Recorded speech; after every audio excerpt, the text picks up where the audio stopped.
How to clear Instagram search suggestions. Firstly, you have to install the Instagram app on your Android by the Play Store. Then open the Instagram app in your Android. This is the desktop page of the Instagram. Then click on the search option. Then click on it.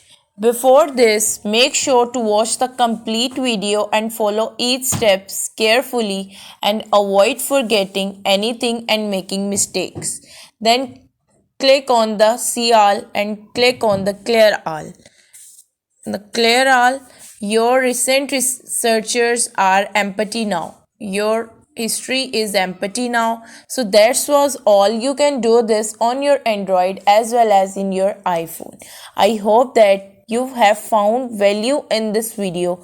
Also, please consider showing your support by commenting, liking, sharing and subscribe to our channel for more valuable contents in the future.